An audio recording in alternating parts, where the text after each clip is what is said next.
Hey guys, it's Mel. Welcome to my channel.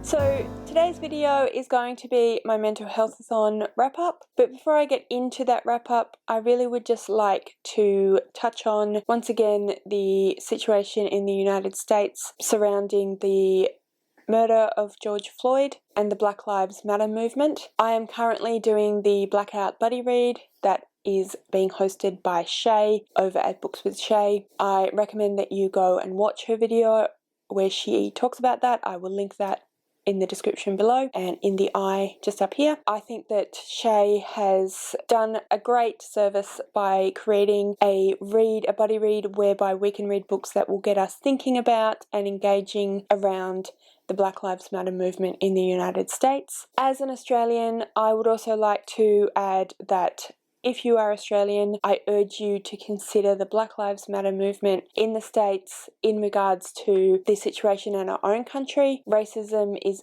definitely a part of Australia's history and Australia's current society and political landscape, and I really think that we need to be aware of that and to consider that. So I will continue to endeavour to educate myself around racism and the situation for Indigenous Australians, Black Americans and people of colour all across the world. To that end, I will be linking a variety of different ways that you can get involved, as well as donating, as well as linking a variety of different booktubers that you could go and watch their stories in regards to how they have lived their lives, but also their own experiences on BookTube, which is quite eye-opening as well. This little clip is something that I'm going to insert in front of my Mental Healthathon wrap-up. So to continue with the main topic of this video, let's talk about the readathon. So this readathon was hosted by Nicole over at A Beautiful Chaos of Books, Simone from Me, Simone and I, and Victoria from What Victoria Read. I will leave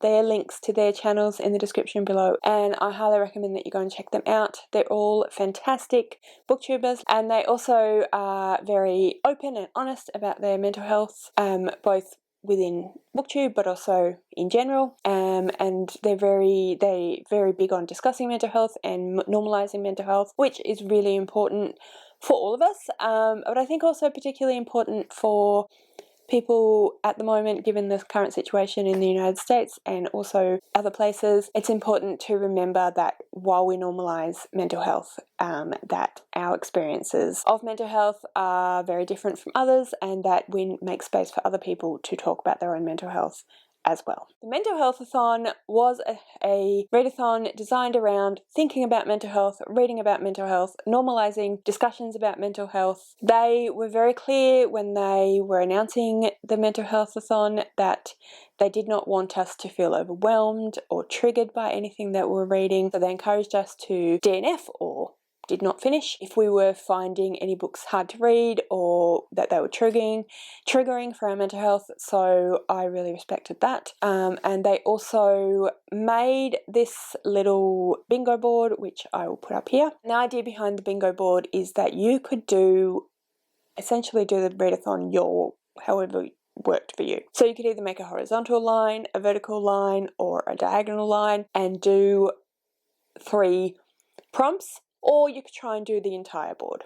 I actually managed to do the entire board, but that was because I used a few books to double up with the few different prompts that you see here. I now need to get the prompts up on my phone so I can look. So I might just go around the board, starting with the top right-hand corner, going across and then down and across and then down and across. The first one is read the group book, and that was The Million Pieces of Nina Gill by Emma Smith Barton. This is a young adult book, and we follow Nina, who is a young, I think she's 17 years old, girl living in the United Kingdom, and we follow her after, it's about 6 months I think, after her brother has disappeared, and she is not really coping with this situation. Neither is her family, and we follow her as she tries to figure out how to deal with all of the different emotions that have come up because of this situation, tries to deal with her own mental health, with her family's mental health, and basically as she spirals down into a not very good mental state. Essentially. I really, really enjoyed this book. I thought that it was incredibly well written. It is definitely a character study, so if you are looking for plot, although there is a plot, it is not the main focus of the book, so if you are a plot-driven reader, then I don't necessarily recommend this book. But like I said, I thought that it was really well written. I thought that it was very thoughtful in the way that it approached the topics that it is talking about. I thought that Emma Smith Barton wrote this in a way that made it very approachable, made it very, like I said, thoughtful, and made it so that you could really understand what Nina was going through and really get inside her head. Because of that, there are a few triggers, particularly regarding the loss of a family member, regarding depression, regarding psychosis. Nina, as I said, is not in a very good mental position. But like I said, it's a really great exploration of that. We get really inside Nina's head and we discover what's really going on for her, and we see how people can go down that rabbit hole of anxiety and depression and worry and all of those things that happen when we are mourning someone and when we are confused and when we are in positions where we don't know how to deal with something, particularly because she is a teenager and she's dealing with some really full-on emotions and full-on situations. And I'm not suggesting that teenagers can't deal with those things, but as we all know, being a teenager is hard. We have a lot of emotions going on and a lot of hormones going on, and everything's crazy and difficult, and to have very full-on other stuff that we have to deal with is incredibly hard. So yeah, I thought this was really well written. I really enjoyed reading it. I definitely can see why it would be confronting for people. I personally didn't find it confronting, but I certainly wouldn't encourage you, if books of that nature do trigger you, to not to read. I would encourage you not to read the book, but otherwise I would encourage you to read the book.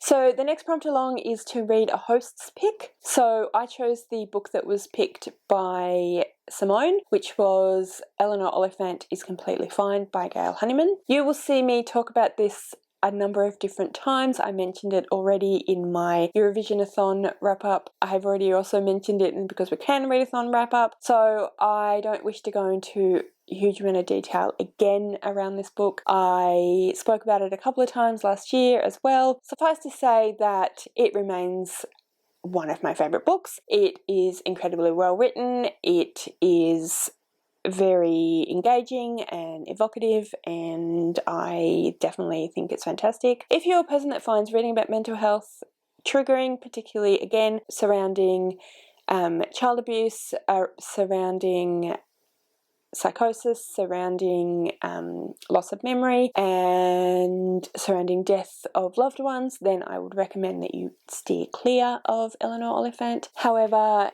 if any of those things are not something that you would be triggered by reading about them, then I definitely recommend. I think that Gail Honeyman wrote this book extremely well. I think that Eleanor is actually a really difficult character to like, but I appreciated that a lot because I appreciated the way that she was written. I don't necessarily have to love characters to like characters, if that makes any sense. I chose to read this as the host pick because I had already read it and I knew that I really enjoyed it, and I am really glad that I did read it because I did really enjoy it again. So thank you, Simone. The next prompt is the Learn More About prompt, and the idea here was that we choose something that we would like to learn more about, and we choose a book so that we can learn more about that topic. So the book might be fiction, non-fiction, that is up to you, but the idea is that you pick a mental health subject and you read something that will help you learn more about it. So I chose to read The Reason I Jump by Naoki Higashida. This is a book written by a 13-year-old boy who has autism spectrum disorder. He wrote this using a special keyboard that was created for him by his mother to help him communicate, because he has very limited auditory language communication skills. So he wrote this, as I said, on this specialized keyboard, and then it was published in its original language, which is Japanese, and then it was translated by David Mitchell and Kei Yoshida, who I believe live in the UK, and they also had have a son who is on the autism spectrum, and they were struggling to understand how to help him and how to communicate with him, and they got this book and they read it and they thought it was amazing, so they translated it into English. So the reason that I chose to read this book is because I am an early childhood educator and a primary school teacher, and I felt that I need to learn more about autism spectrum disorder. I need to learn more about how people who live with autism spectrum disorder feel about having autism spectrum disorder, about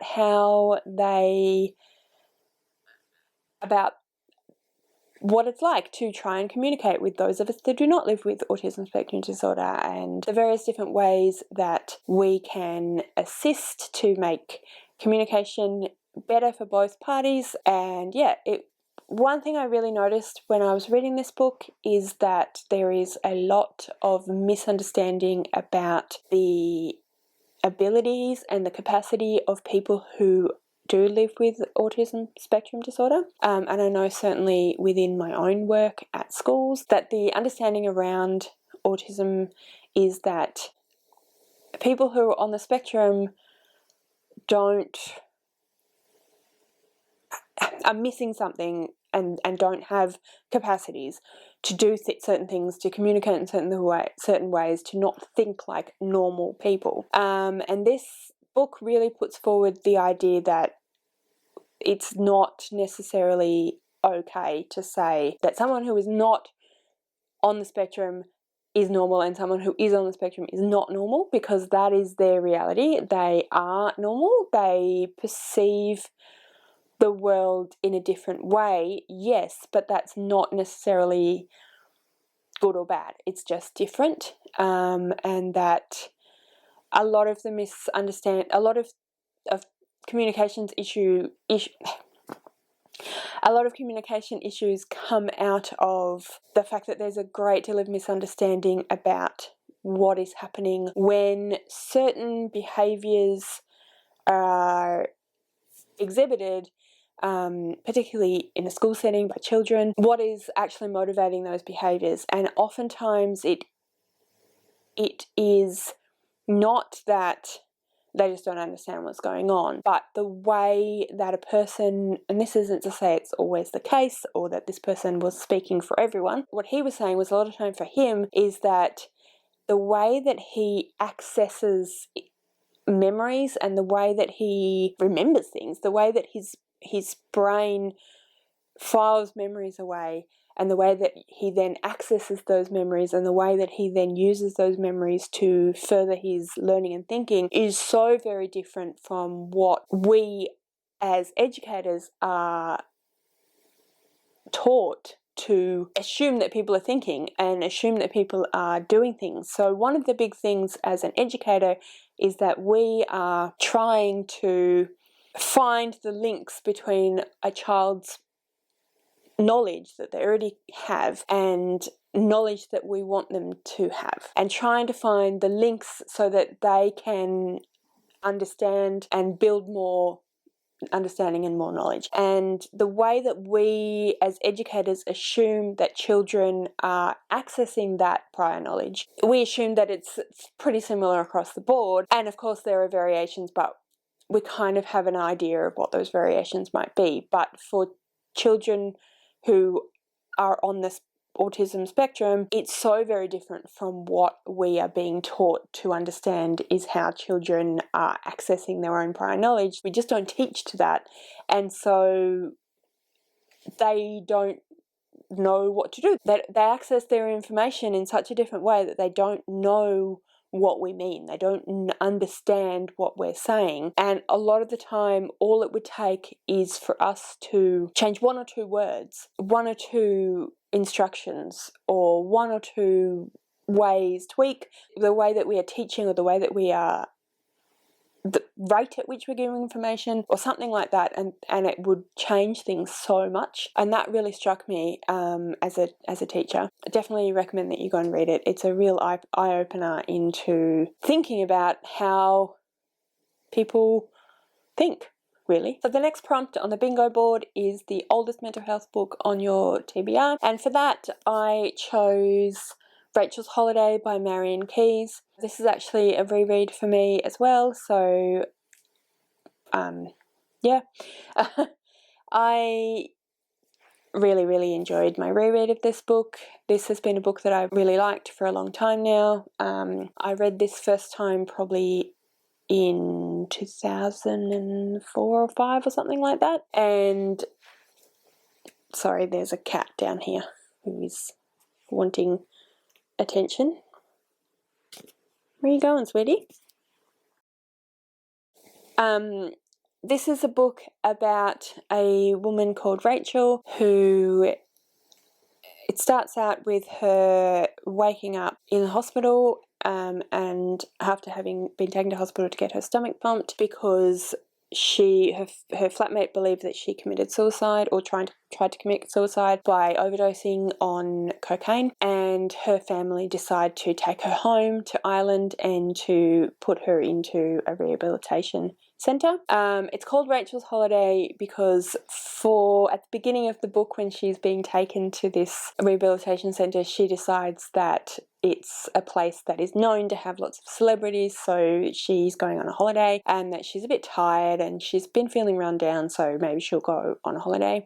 So quite a lot of this book is about her coming to terms with the fact that she has an addiction. She's very much in denial to begin with. She keeps saying that people just don't understand the pressure she's under, people just don't understand the drug culture that she was, and the party culture that she was living in, that she doesn't have a problem, she's just taking recreational drugs.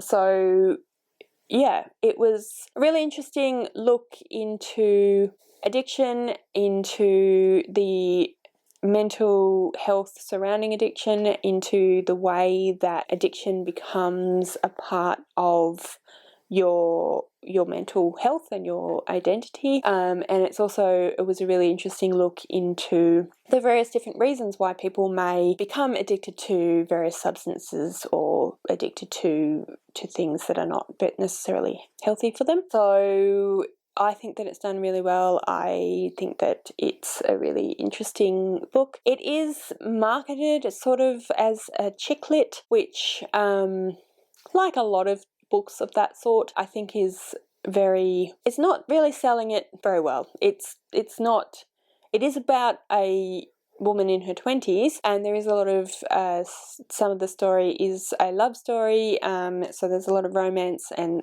sex, but that's not the main point of the book, and it's certainly only part of Rachel's journey, Rachel's Holiday. So yeah, I definitely recommend this book. I think that it is, like I said, really well written, and I really enjoyed it. Marian Keyes is actually a really great writer. She writes a lot of what, as I said, is deemed chick lit. So people, I think, often don't think very highly of her, but she's actually a really great author, and I definitely think that people should read Marian Keyes.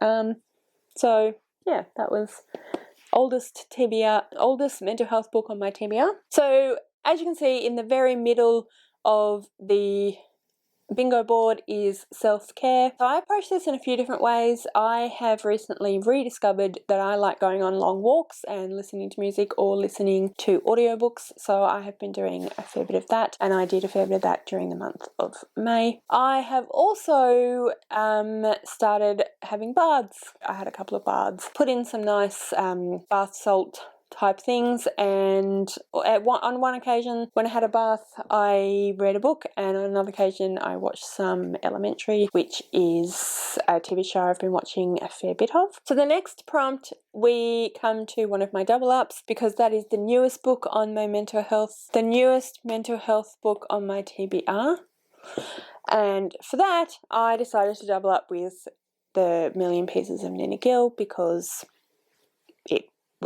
I literally bought it for the Mental Healthathon, so it's the newest mental health book on my TBR, or was at the time. Then we go down to mental health non-fiction, and that is another double up because I decided to read The Reason I Jump by Naoki Higashida, as it is a memoir, so it comes under non-fiction. Next up is YA mental health book, and for that I chose Turtles All the Way Down by John Green. This was also Victoria's choice for the host's book choice, so it could fit that one as well. For anyone that has watched my 12-hour reading challenge, I go into quite a bit of detail about this book and about how I reacted to this book, so I won't go into any detail about that here. If you want to know more about my feelings and the sort of way that it affected me, then I will link that in the description below and also in the eye. Please go and check that out.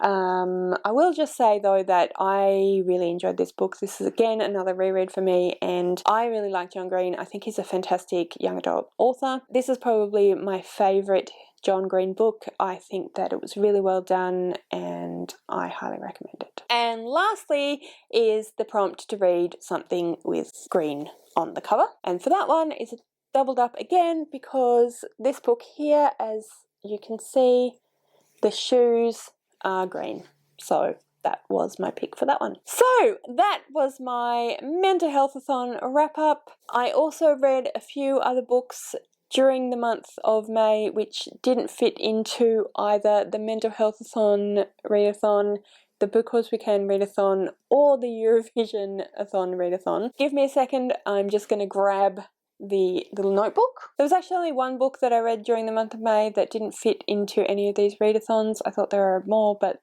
obviously not, and that was City of Ashes by Cassandra Clare. So that's the second book in the Mortal Instruments series, which is part of the Shadowhunter world. Most people know who Cassandra Clare is and what those books are about. So anyway, I have been doing a buddy read with Connor from Connor's Library Corner. I will link his channel in the description below as well and in the eye. He is a great booktuber and he is a lot of fun to do buddy reads with. So we are currently reading the Mortal Instruments series, and we're planning on reading at least some of the rest of the Shadowhunter books as well. We are currently reading City of Glass. We will then go to the Infernal Devices books and read those, and then we'll see where we go from there. The reason I say we'll see where we go from there is because I think that Connor's really enjoying the books, but I'm not really enjoying the books that much. I'm not hating the books, but I think my biggest complaint about Cassandra Clare is that I feel like she overwrites. I feel like she over-describes everything. She uses a lot of similes, and I think she took her high school teacher's advice about similes to heart. When I was in high school, or possibly even primary school, I was told the difference between a metaphor and a simile is that a metaphor is when you just say a person or a thing is something by way of describing or comparing, and that a simile is when you say they are like something. And I think she took that very much to heart because almost everything was like something else, and it just kind of got a little bit grating for me. It really wasn't necessary. She could have either done that as a metaphor. Some of the time she put that in even though she really didn't need to, because we are adults who read a lot. We know what she's talking about. We don't need her to give us a like something else. Although, having said that, it is a young adult book. It is aimed at teenagers. I feel like it's probably aimed at younger teenagers, so perhaps that is okay, and perhaps that is something that I need to say is just fine for the demographic that it is intended for. But for me personally, I felt like a teacher with her red pen grading it. So although I like the storyline and I understand why other people like these books so much. I personally really think that Cassandra Clare just needs to edit. She needs to find an editor who is not afraid to edit her work. I will be that person if you'd like, Cassandra. I've been told by a few people that these are not the best books that she wrote and that her writing gets better. They're the first books that she ever did write, so she improves as she goes along. And I've heard that I probably will really like the Infernal Devices series, so I'm quite looking forward to seeing if that's true. Like I said, I'm not hating the books by any means. I want to be able to enjoy the books, and feeling like I am a teacher who needs to put little editing symbols next to every other sentence really isn't that enjoyable for me. But anyway, like I said, I do understand why people like them. I do understand why they're so popular. I definitely think that they're incredibly accessible, so I don't fault her there, but that's just where I stand currently on Cassandra Clare's work. That is my Mental Healthathon and the rest of May wrap up. Please comment below if you have any thoughts on any of the books that I read during the month of May, thoughts on the Mental Healthathon. Please comment below, and yeah, thank you all so much for watching. I really hope that you enjoyed this video. If you did, please give me a thumbs up. Don't forget to subscribe, and I will see you next time.